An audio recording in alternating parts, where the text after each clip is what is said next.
Acts chapter 10. This is one I've been looking forward to teaching for some time. It gets into an important subject that causes significant tension between Christians and Jews and within Christianity and Messianic Judaism. It is the issue of whether the Torah food laws are still binding.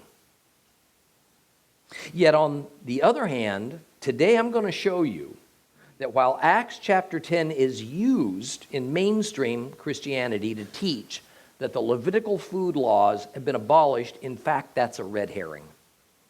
That is, this chapter actually has nothing to do with kosher eating whatsoever. And the reason for this misconstruing of the meaning of this chapter is that Christian commentators, almost all Gentile, usually don't have an inkling of what Judaism is about, nor what an important role halakha continues to play in the lives of Jews today, and especially in the lives of Jews in the New Testament era, as it had for at least 2 centuries, probably considerably more, leading up to the birth of Christ. Now, we've been discussing the term halakha for several weeks, and I hope by now you all understand that what halakha means and what halakha is. It is the overall body of Jewish laws that controls every aspect of Jewish life and behavior. It consisted then, it continues to consist to this day, of a fusion of 3 sources: the Torah of Moses, ancient Hebrew customs, and most importantly, it's dominated by rabbinic interpretations of the Hebrew Bible. Bible interpretations within the institutional church goes by the name of doctrines. But within Judaism, they are known as oral Torah or as traditions. Now, just as Christian doctrines form the subject and the apology for virtually every sermon given in a church each week, so does halakha form the subject and apology for everything that is taught and practiced within the synagogue. And in the New Testament era, nearly every Jew, whether living in the Holy Land or out in the diaspora, except now for the Sadducees and the priesthood, they were connected to the synagogue system in the same way that nearly every Christian in modern times is connected, whether it's loosely or firmly, to the church. Now, I draw this church and synagogue parallel for the express purpose of creating a familiar mental image for you, to give you a meaningful idea of how the Jews, believers or otherwise, practiced their faith and how they formed their theology at the time of the apostles. Now, while Acts chapter 9 was mostly about the making of the new believer, Shaul, Paul, about 2/3 of the way through that chapter, we saw a transition to Kepha, to Peter. Now, Acts chapter 10 remains with Peter. Now, when we last saw Peter, he was staying in the home of Shimon, a leather tanner, following 2 recorded miracles that he performed. Now, the first miracle involved a believer named Aeneas, who had been paralyzed for 8 years, and thus he was a bedridden invalid. This was probably due to a stroke. The second involved a much beloved female believer named Tabitha, who had caught ill and died suddenly. I want to be clear that what we have in the book of Acts is Luke weaving together a history of the disciples of Christ following his resurrection. But the history is not exhaustive. It is not meant to record every act of every disciple, nor is it a daily journal of their lives. It is a Reader's Digest style summary. It uses certain highlights that Luke chose to present an early history of Christian origins that particularly pointed out the powerful workings of the Holy Spirit within the believing community. The point being that many more miracles would have occurred than the few that Luke speaks about. And Peter, no doubt, healed more people than what we find only in the book of Acts. So Luke, being a scholar and an accomplished writer and storyteller, and under the spiritual control of the Lord, has selected certain events for us to know about, and there's purpose behind them. Therefore, it should not go unnoticed that of the two miracles recorded in Acts chapter 9, one was a male, the other was a female. And as big a miracle as it was for the Lord to restore movement for that paralyzed man, I think we can all agree that it is, at least from the human standpoint, an even more startling miracle to bring a dead woman back to life. And in a culture and an era of male domination, God has made it a point in the Bible since the book of Genesis to show us that he values men and women equally, even if he assigns different roles to each one. Now, it's also interesting that in both of these miracles, the action took place with the subjects lying in their beds. In fact, we noticed that the earlier prophets who brought the dead back to life used a similar pattern whereby their subject was laid on their bed. And in both cases in Acts 9, the healer insisted that the room was emptied of bystanders. This was not to be a spectacular public display that puts all the focus on the human agent of healing. This was to be a quiet, private moment that rightfully gave the true heavenly healer all the glory. These two miracles took place in Joppa, also known as Joppa, and Peter was still there as Acts chapter 10 opens. So, let's read Acts chapter 10 together. Open your Bibles to Acts chapter 10 and follow along with me, please. Acts chapter 10. If you have a complete Jewish Bible, it's page 1374.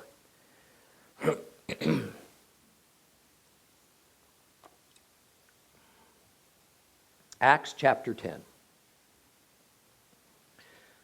There was a man in Caesarea named Cornelius, a Roman army officer in what was called the Italian regiment. Now he was a devout man, a God-fearer, as was his whole household, and he gave generously to help the Jewish poor and prayed regularly to God. One afternoon around 3 o'clock, he saw clearly in a vision an angel of God coming in and saying to him, "Cornelius." And Cornelius stared at the angel, terrified. "What is it, sir?" he asked.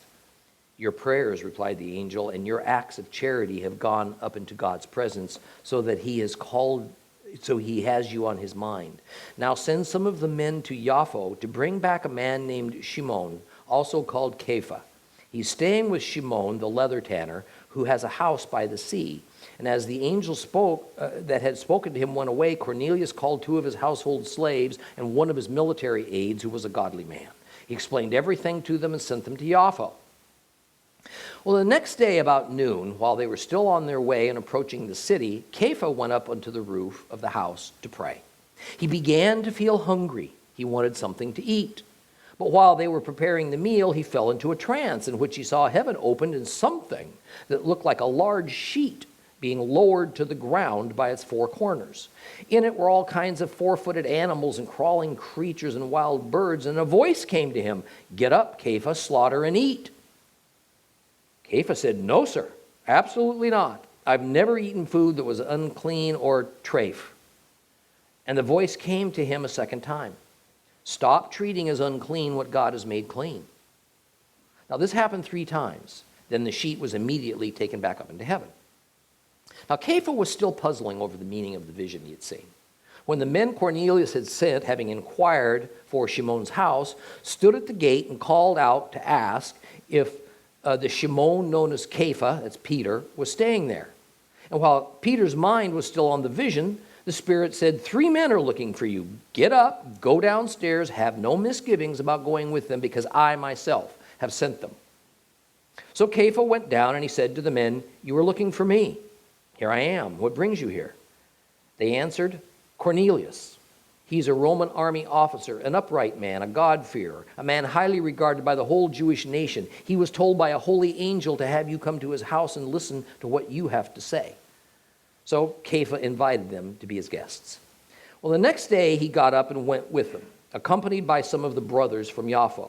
And he arrived at Caesarea the next day. The day after that. Cornelius was expecting them. He had already called together his relatives and close friends, and as Kepha entered the house, Cornelius met him and fell prostrate at his feet. But Kepha pulled him up to his feet and said, "Stand up, I myself am just a man." As he talked with him, Peter went inside and found many people gathered, and he said to them, "You are well aware that for a man who is a Jew to have close association with someone who belongs to another people, or to come and visit him, it's something that just isn't done. But God has shown me not to call any person common or unclean. So when I was summoned, I came without raising any questions. Now tell me then, why did you send for me?"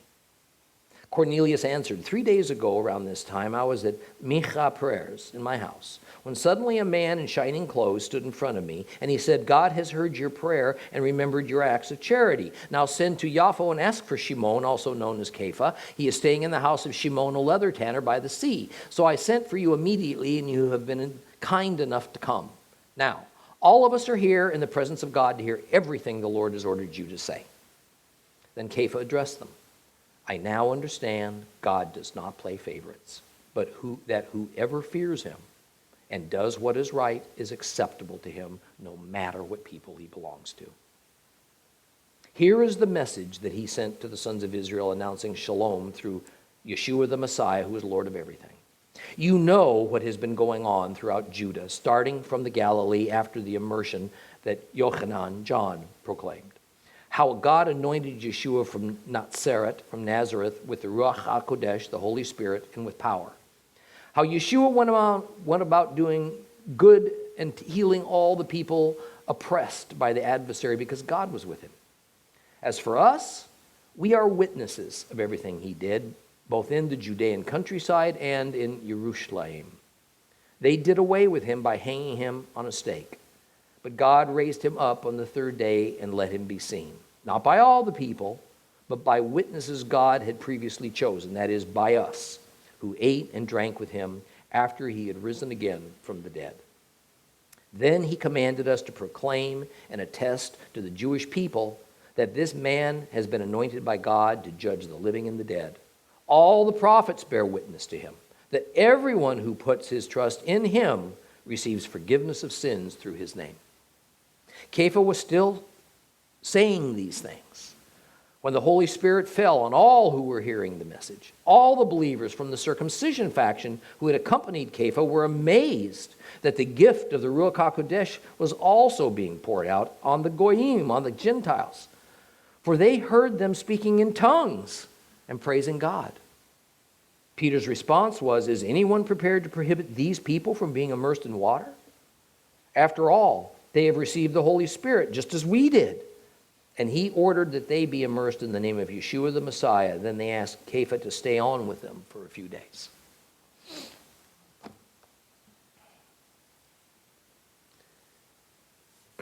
Peter has been reacting to God's direction by traveling around the countryside of Judea, and apparently by plan arrived in Lud.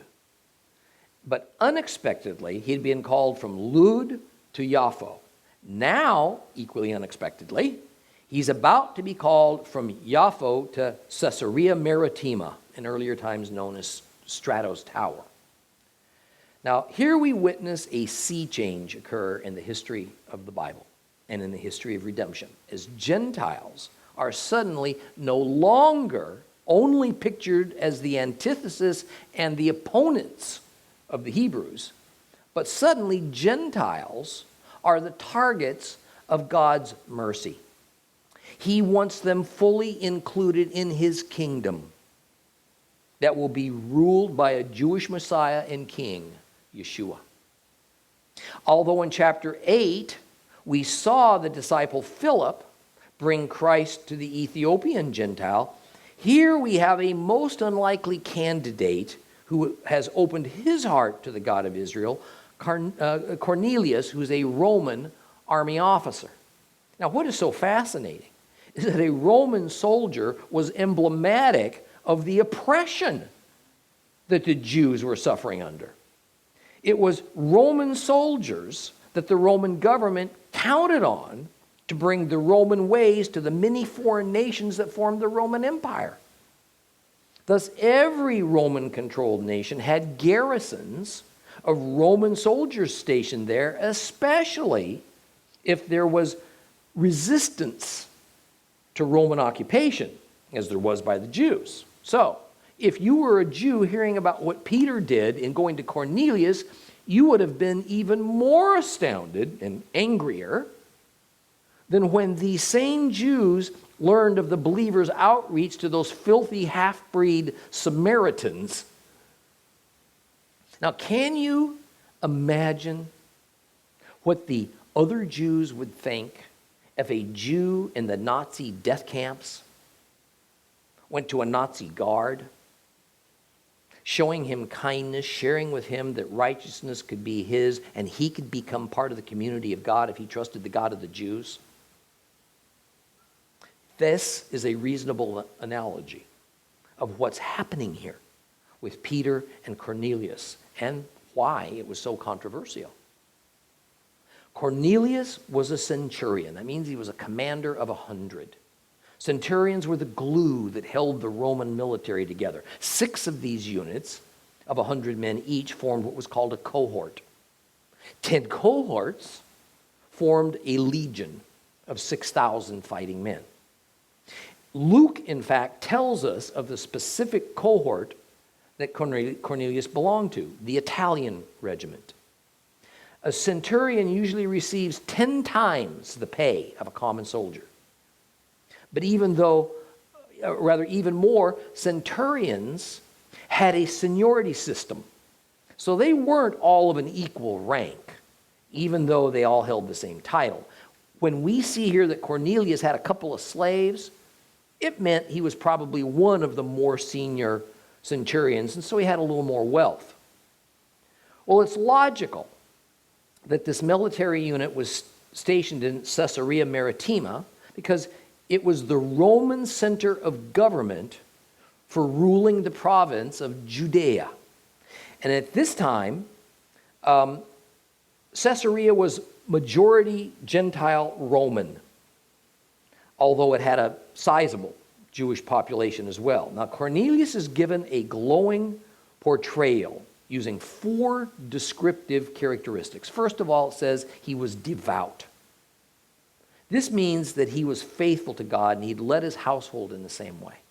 Second, he feared God. Now, this is an expression that most scholars today have turned into the familiar label of God-fearer to indicate a Gentile who follows the God of Israel. However, there is no evidence that God-fearer was any kind of a formal or a technical term or title in that era, or a named group that somebody belonged to. Rather, it was just an informal description. Third of all, he's described as a giver of alms, charity. Cornelius was a generous giver, and charity was seen as one of the highest principles of godliness by Judaism. That it is specifically stated that his alms were given to Jewish people endeared Cornelius to the local Jews. And fourth, he is said to have prayed to God continually. That a person prays often was, especially in that era, an indication of great personal piety. Now, one of the things for us to notice here is that Cornelius was not hiding his devotion to the Jewish God. He was open. That's because he was not in any danger for his beliefs. Rome was quite tolerant of all the religions in the empire, and Roman soldiers were permitted to adopt the local religion if they so chose. Naturally, the element of Caesar worship had to be retained, and of course, full loyalty to the Roman government was expected, but outside of that, Roman soldiers could worship any gods they chose, including the Jewish God. Now, verse 3 says it was the 9th hour, meaning 3 in the afternoon, that Cornelius had this vision. Now, this was the standard Jewish prayer hour because this was a standard time for afternoon sacrifices, the mincha sacrifices at the temple in Jerusalem. And the vision was of an angel who spoke to him. And Cornelius is said to have stared at the angel and said, "What is it, Lord?" Well, now most Bibles will use the word Lord with a capital L here, which is reserved for a theophany, that is, an appearance of God. Thus, some claim that this is Yeshua speaking to Cornelius. I don't think that's correct, since this is being referred to as an angel. Thus, I don't believe that the term Lord is referring to God. Little l, Lord, used commonly, it's just another way of saying sir. It is a sign of respect. It's not an indication that it's God. That's what we have here. So the complete Jewish Bible has it right. It says sir. Now it's clear that his vision occurred while Cornelius was praying, because the angel says that God's heard his prayers. And the statement that your prayers and alms have ascended as a memorial before God is telling, especially when we think back to Leviticus. There we hear of the smoke of the burnt offerings wafting up to the heavens as a sweet aroma to Yahweh. The thought behind what the angel told Cornelius is probably best expressed by a passage from the book of Hebrews. In Hebrews 13:15, it says this: "Through Christ, therefore, let us offer God a sacrifice of praise continually. For this is the natural product of lips that acknowledge his name." So the concept is that while this Gentile God-fearer, Cornelius, is not permitted to offer sacrifices of atonement at the temple altar, his prayers and his deeds of kindness have ascended up to the God of Israel, much like the smoke of the burnt offerings. Even more, it's a fulfillment of a profound statement that the great prophet Samuel had made 1,000 years earlier as regards the Lord's attitude about sacrifices. In 1 Samuel 15:22, we read this. Samuel said, "Does Adonai take as much pleasure in burnt offerings and sacrifices as he does in obeying what Adonai says? Surely obeying is better than sacrifice, heeding orders better than the fat of rams." While it might not be entirely accurate to portray Samuel's statement as prophetic, we certainly see with Cornelius and in the angel's message to him a fulfillment of a principle that the only purpose for sacrifice, now follow me, this is so important for us. The only purpose for sacrifice was to atone to a human failure, due to a human failure to be obedient to God in the first place. That's what it was for. Obedience then negates the need for a sacrifice. The Essenes at Qumran, in their Dead Sea Scrolls community document, said essentially the same thing. In 1 QS 9, verses 4 and 5, the offering of the lips in compliance with the law will be like the pleasant aroma of justice, and the perfectness of behavior will be acceptable as a free will sacrifice. See, the Essenes were looking through the law and seeing the spirit of the law. They were forced to contemplate the sacrificial system deeply, at least in their eyes, because they considered the temple and the priesthood so corrupt and worthless, which indeed it was at this time, that they abandoned it. And so they believed something had to exist beyond the sheer mechanics of sacrificial ritual. Thus, Cornelius' pious attitude of constant prayer, his action of generous charity to God's people was, in God's eyes, better than animal sacrifices, sacrifices he was prohibited from making because he was a Gentile. So what is happening is that before the Apostle Peter gets the divine message that barriers between Hebrews and Gentiles are falling, Cornelius is given the hint that a relationship with Jehovah that had been reserved only for Hebrews is now being offered to Gentiles. Peter would be the bearer of the good news to Cornelius, of the conditions that had to be met in order for that relationship to happen. So in verse 5, the divine messenger to Cornelius told him to send some of his men to Joppa to fetch Peter, fetch Kepha. He orders 2 of his slaves, 1 of his military soldiers, to go and ask Peter to come and then to safely escort him to Cornelius. Now, Peter now has a corresponding vision to Cornelius's. And it's very unsettling to Peter what he sees. And it has been unsettling to much of the church ever since this vision was written down and recorded for us. It was about noontime the next day when Peter goes up on the roof of Shimon the tanner's house for his regular prayer time. Almost all houses in this era were built with flat roofs, and they served as kind of another floor of the house.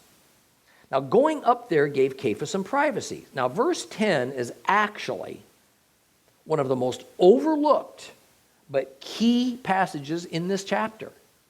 It says that while Peter was up there, what happened? He began to feel hungry. In fact, we're told he hoped to eat.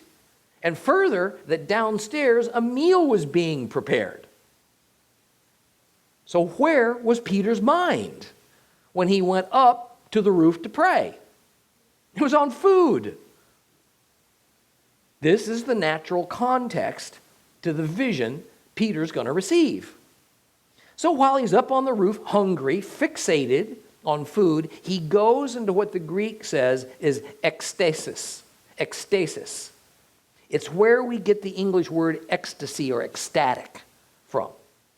Most English Bibles translate the word here to trance. That is, Peter went into a trance. Webster's dictionary says a trance is a daze or a stupor or a hypnotic state. Now, probably this is an acceptable meaning, provided we understand that this is a God-induced condition in which a person is transported beyond his normal physical state and his consciousness to a place that he can perceive things that are of another dimension. But it seems to him as though he is perceiving them in the real world using his normal senses of sight and hearing and touch, etc. So Peter sees heaven open, and descending from heaven is something like a rectangular piece of fabric, we are told, with 4 corners. Now, it's important that we understand that what Peter says in his ecstatic state is greatly influenced by God. That is, Peter's words aren't all necessarily his own. God is intervening in both sides of this dialogue. Peter is in a spiritual trance. He's not having a dream. Well, Peter's ecstatic vision is symbolic. But as Peter says, it was also a great puzzlement to him. It wasn't at all straightforward in its meaning. The heavens opening up is a biblical expression, and it means to reveal God's glory from on high. That we are told that the cloth had 4 corners is also an important piece of information. In Hebrew thought, you see, the number 4 is indicative of the world and its 4 compass directions. So the 4-cornered cloth represented something concerning the entire world and its inhabitants. Now, it's common in Hebrew roots and in Messianic Judaism to say that the 4-corner cloth that came down was a talit, a prayer shawl, perhaps. but it would have been awfully easy to just say so if that was the case. Further, while today we tend to see prayer shawls as these external garments that are used for religious purposes and then they're put away, in Peter's day, a talit was worn as a sort of cloak between a man's underwear and his outer garment. That is, they were part of everyday dress. Now, where I'm going is, it seems terribly unlikely that it was visually a talit as we know them today that Peter saw.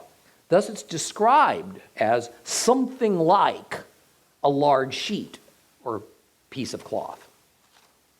Well, in this cloth were an assortment of four-legged animals, crawling creatures, and wild birds. All crawling creatures, almost all, not all, but almost all wild birds are not permissible for food. Some four-legged animals are permitted, others of them are not. Beyond that brief description, we know no more about what the animals were that were riding on that sheet. Peter is instructed to kill the animals and to eat them. Now, let me pause for a second. Remind you, what's the context for Peter's vision? He was hungry. He was yearning for food, and in fact, a meal was being prepared downstairs, so he would have smelled the odor of that food being cooked as he's praying upstairs. Is it surprising, then, that this ecstatic vision involves eating? Hardly. But Peter recoiled from this instruction to kill and eat because he says that he's never eaten food that was of this kind. What was this kind? The passage says in Greek, get these thinking caps working now. Well, we got plenty of caffeine by this point. The passage says in Greek that it was koinos and akathartos. Koinos and akathartos. Our complete Jewish Bible says it means unclean and treif. Now, treif is Hebrew. It literally means torn, in the sense of an animal that was torn to death by a wild beast. And such meat, even if it was of a type of animal that's normally permissible for food, is not to be eaten according to the law of Moses. If it's attacked and killed by a wild beast, you can't eat it. However, the complete Jewish Bible translation, unfortunately, is a poor one. Koinos means common. Akathartos means unclean. Common now, follow me. Common means something that's not holy.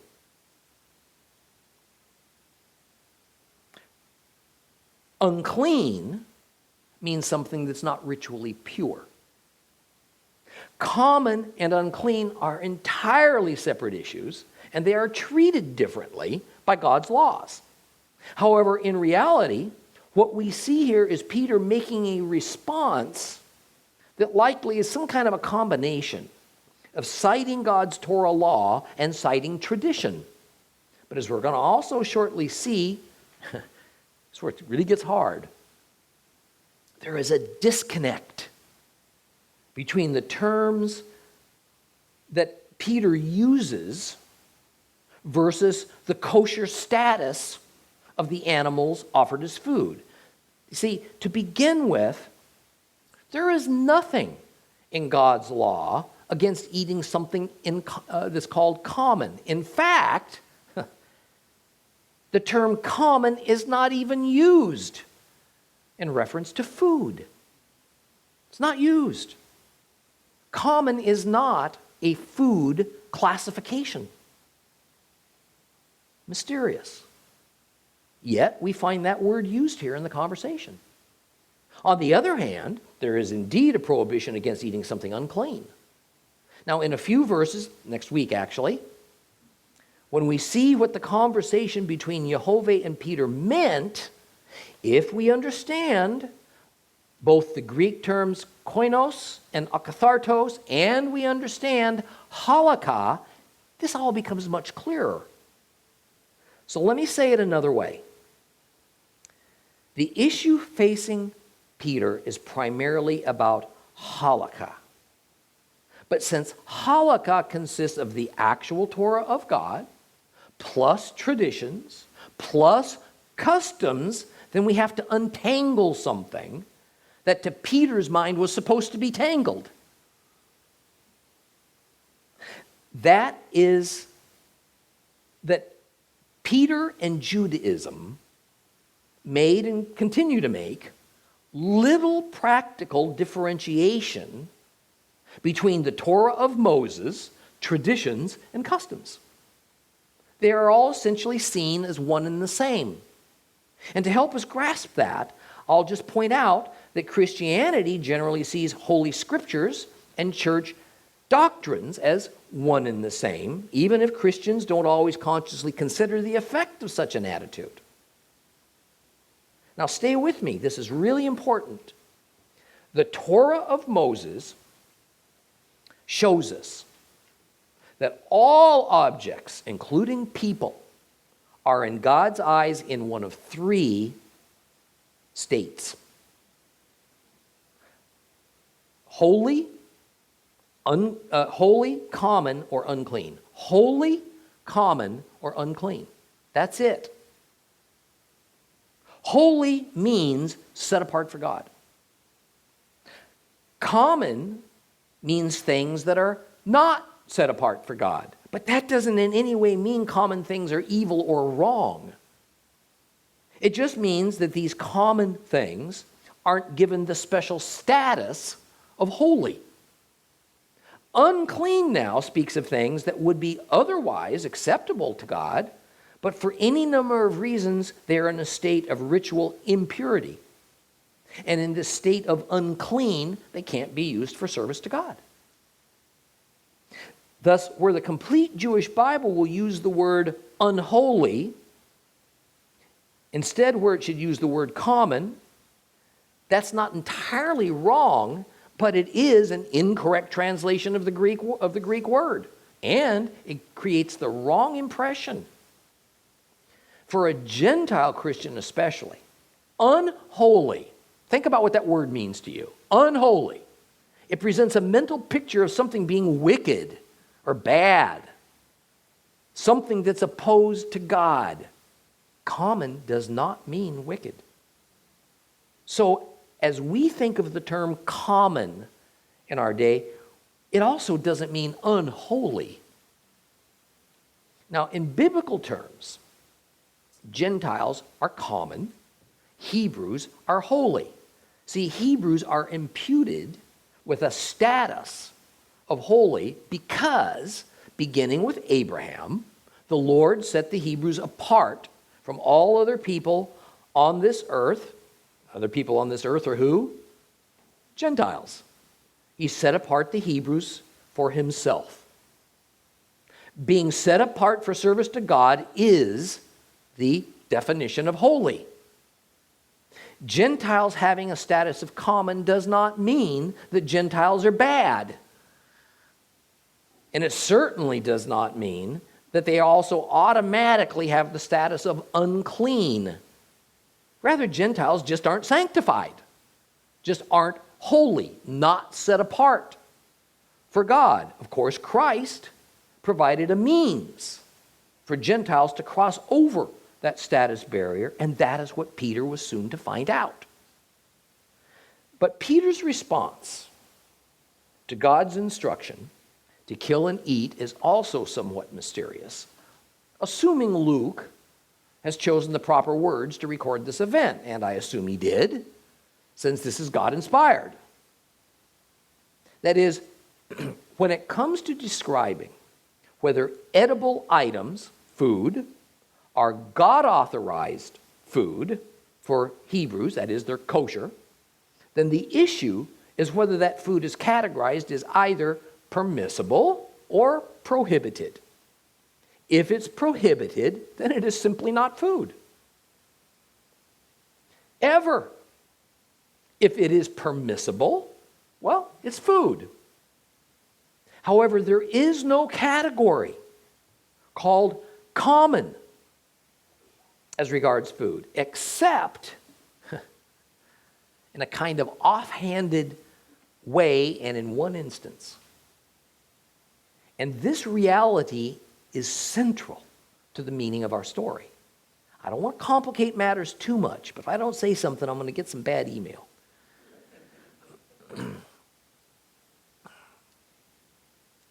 According to the Torah law,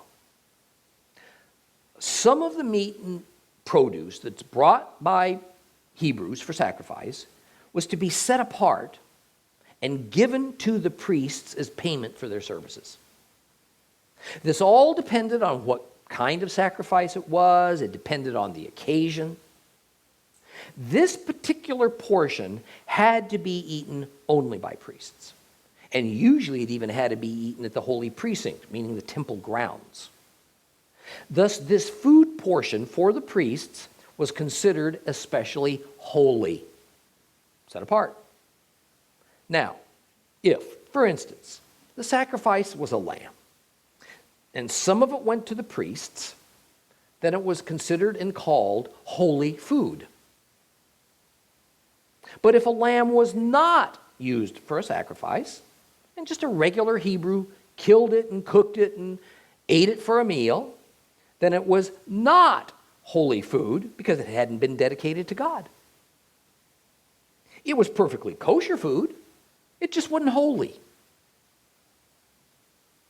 However, because it was not holy, doesn't then make it common, except in the offhanded sense that it wasn't made holy.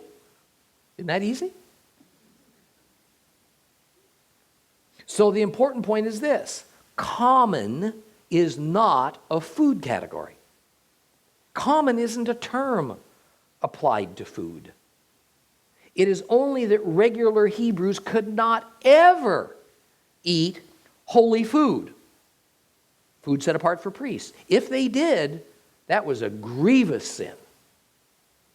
Holy food was reserved exclusively for priests.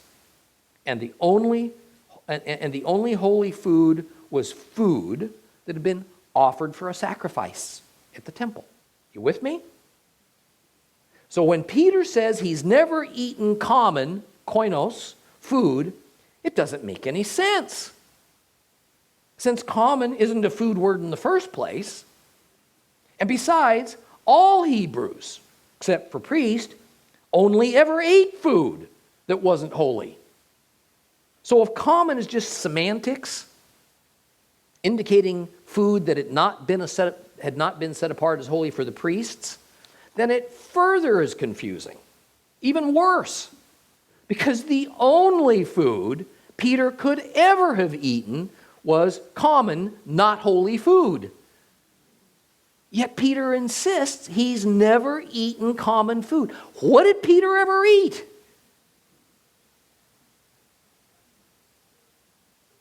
Now, as for eating unclean food, of course, no Hebrew would knowingly eat unclean food. But understand, unclean is not the term that defines the list of what edible items Hebrews cannot eat or can eat. This is the list of permissible foods and prohibited foods.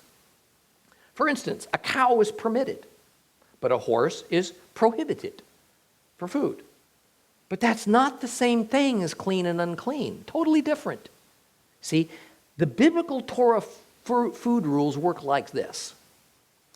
Food on the permitted list can be eaten, but it must be dealt with properly. It must be raised properly. If an animal, it has to be slaughtered and butchered properly. Its blood drained properly. It has to be handled and then stored properly.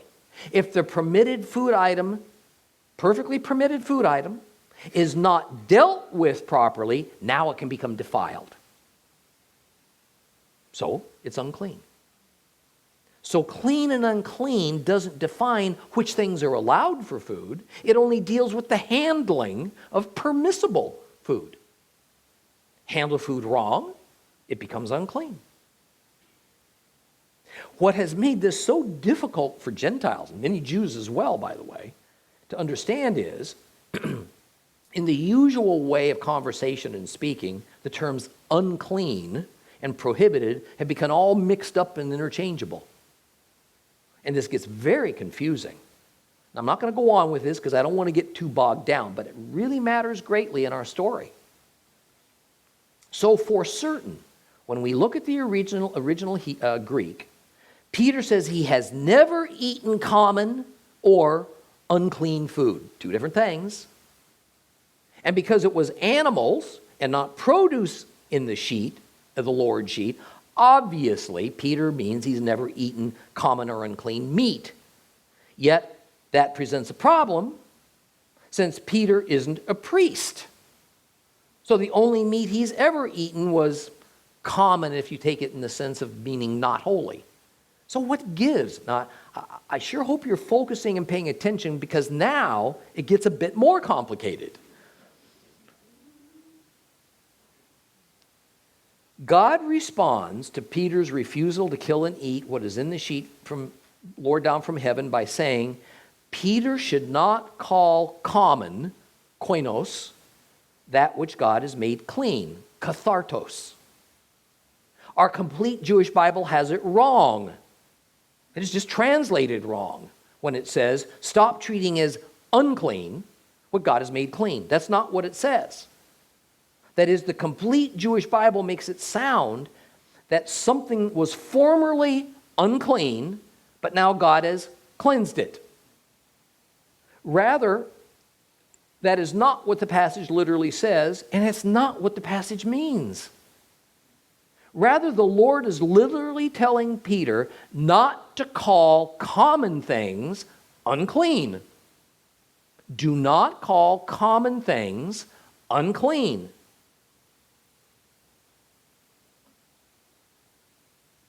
And this is actually just a basic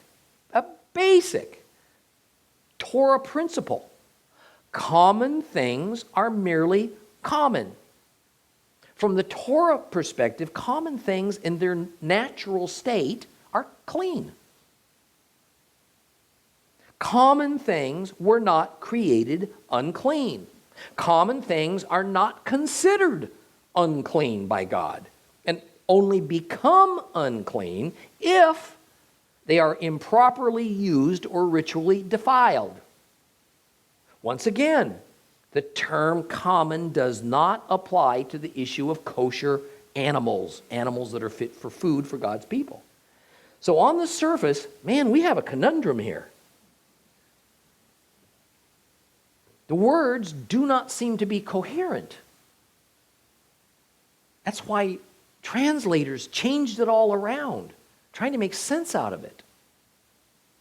The visual imagery and the conversation sure seems to be about food animals, but after Peter refuses to kill and eat, some of the terms used by God and Peter aren't terms that apply to kosher food. The term koinos, common in particular, does not apply. God told Peter not to call common things unclean for a second time. Now, saying or doing something twice in the Bible means it has great significance. That this entire sequence was repeated 3 times, this just validates that it was divine. Are you confused about what just went on here? Don't worry, so was Peter. The verse says Peter was puzzling over the meaning of this vision he had when suddenly Cornelius' men show up. Now, it's usually said about this verse that Peter was puzzled because he couldn't imagine why God would tell him to kill and eat unclean animals. I'm here to tell you that's not what puzzled Peter.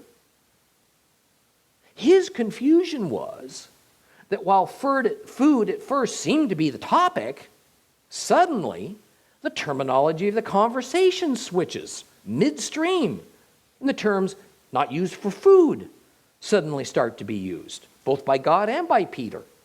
Now recall, Peter was in a God-induced trance.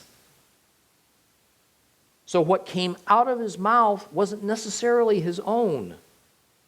Peter was essentially observing a conversation between himself and God.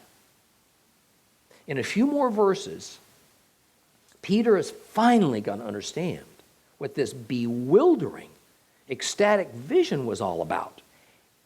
That's what we're going to discuss next time.